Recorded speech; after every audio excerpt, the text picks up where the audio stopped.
عملت النهارده طاجن مكرونه المحلات بس بطريقه كدابه مش حقيقيه. معاكم ابانوب، والنهارده بقى هديكوا كده سر طاجن مكرونه المحلات، وهديكوا سر كده تعملوا بيه لحمه مفرومه كدابه. عندي كده كوبايه من فول الصويا، حطيت عليها معلقه صغيره من توابل اللحمه ومعلقه صغيره من السبع بهارات، ونزلت عليها بكوبايه من الميه تكون بتغلي يا جماعه. نفس الكوبايه اللي بعاير بيها فول الصويا هي اللي بعاير بيها الميه. وعندي طاسه على النار حطيت فيها شويه من الزيت، واحط كده بصلايه كده مقطعها صغير وكمان فلفل اخضر. في ناس بتقول لي ان فول الصويا بتبقى ريحته مش حلوه. لو انتوا حطيتوا التوابل في الميه وهو بيتنقع هتبقى ريحته حلوه وجميله، وهتتقبلوا فول الصويا وهيطلع معاكم شبه اللحمه قوي. تمام. تمام، بصوا بقى لونه بقى غامق ازاي. في ناس تقول لي اصل لونه بيبقى فاتح، ما انا بقول لكم حطوا بس التوابل وهتدعوا لي.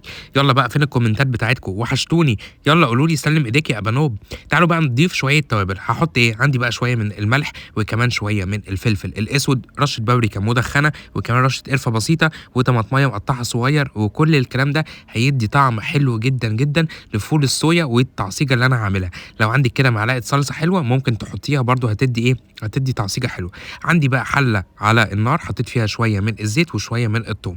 اول ما شميت ريحه الثوم نزلت بايه؟ عصير الطماطم المتسبك. وبعد كده هدي بقى تقليبه، وهنزل كده بشويه من الميه.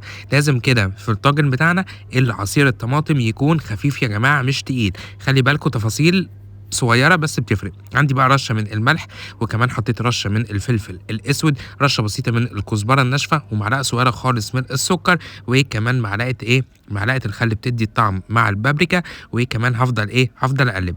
عندي بقى الطاجن بتاعنا طاجن فخاري يا جماعه وزي الفل.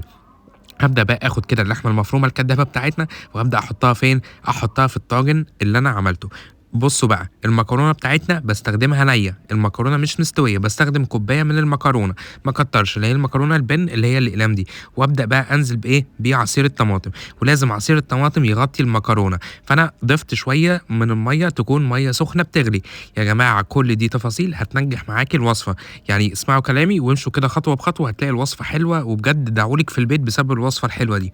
هبدا بقى ايه؟ انزل كده المكرونه، وابدا كده اغطيها بورقه فويل جميله، وادخلها الفرن على درجه حراره 180، تقعد حوالي تلت ساعه لنص ساعه بالكتير قوي. هبدا بقى ايه؟ افتحها، ويلا بقى بينا نحط الطبق التمام. وهوب اقلب يا باشا بقى الطاجن بتاعك الفخار. بصوا يا جماعه الطاجن طالع نضيف وزي الفل. شايفين الحلاوه وشايفين الجمال؟ ممكن تستخدموا لحمه مفرومه حقيقيه، ممكن بقى تعملوها بسجق، ممكن تعملوها ببسطرمه، اللي انتوا عاوزينه. بصوا يا جماعه المكرونه مستويه وجميله ومش معجنه. وبص المكرونه طالعه بايه؟ بمكروناتها كده. بجد جربوا الوصفه دي وهتعجبكم. وعايزكم تدخلوا على الصفحه اعملوا لايك وكومنت وكمان شير. وكنت اعمل لكم بقى ستريبس كداب، ممكن كده تعملوه مع المكرونه. لو عجبكم الفيديو اعملوا له شير لكل حبايبكم. كان معاكم ابانوب.